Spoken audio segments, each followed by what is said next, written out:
nos molesta el colectivismo, es decir, no nos molesta el colectivismo.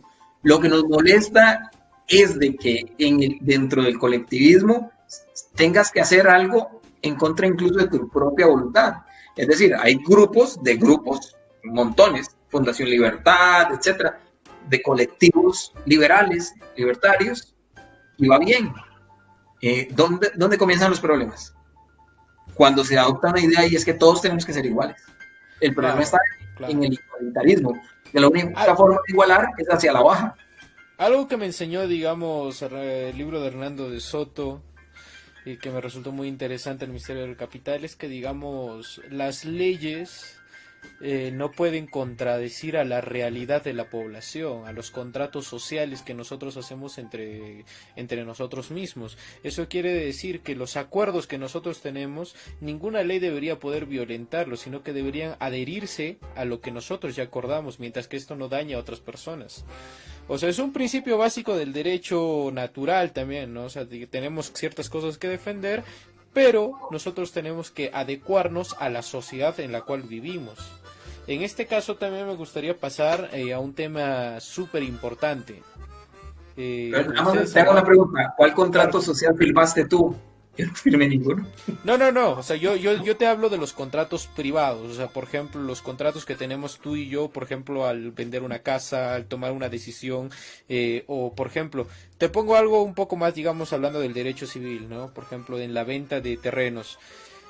O en la medición de terrenos en lo cual podemos acordar nosotros, digamos, ¿no? Mi terreno es de tal punto a tal punto, tu terreno es de tal punto a tal punto y nosotros nos respetamos. Pero ¿qué pasa si viene una ley y te dice, no, sabes que tu terreno ya no es así porque nosotros ahora decimos que se mide en triángulo y ya no se mide en cuadrado? Entonces tú dirás, no me jodas, se me vas a quitar parte de mi terreno. ¿Me entiendes? Sí, por eso. Pero es algo muy diferente que, digamos, tú y yo como vecinos acordemos y que estos acuerdos se hagan respetar por un Estado oficial, ¿no? Que se va más que todo al orden y no tanto a la imposición, porque no nos están imponiendo algo, es algo que nosotros estamos acordando por un libre comercio, un libre mercado, una libre decisión de ambos, un individualismo total, pero que se protege según nuestra propia responsabilidad legal.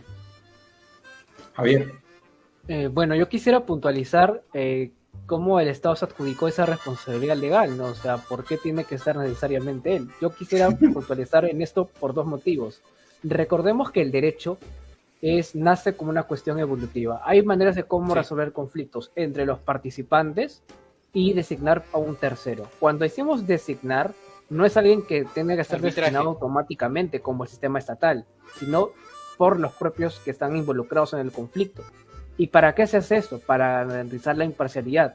Es por eso que vemos un auge del sistema de arbitraje privado, como diría David Friedman, ¿no? De que esto no solamente son en cuestiones de derechos civiles, sino también en el reconocimiento de propiedad privada. ¿No? Pero este contrato te necesita legitimidad, pues. O sea, pero la legitimidad no solo por las partes. No hay por qué pero la legitimidad no solo tiene que ser respetada por las partes, te quedarás de acuerdo. Porque, por ejemplo, yo hago un trato con Roger y, digamos, justamente en el ejemplo de antes sobre terrenos, y, digamos, viene una tercera persona y empieza a construir sobre el terreno de Roger. Pero entonces automáticamente tienes el derecho a destruir esa propiedad porque no está parte del contrato. No sé. Claro, pero esta tercera persona no firmó el contrato.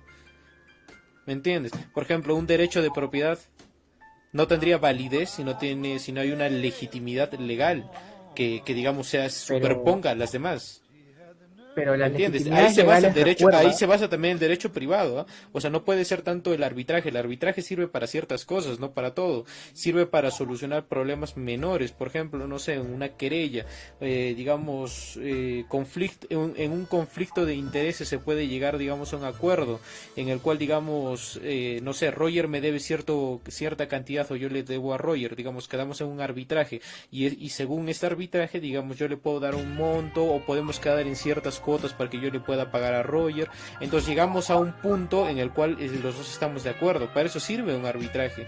Pero en el caso, digamos, de violentar la propiedad privada, no podrías decir, no, es que tenemos que ir a un arbitraje necesariamente. No, se tendría que respetar directamente lo que es el papel, que es el derecho de propiedad.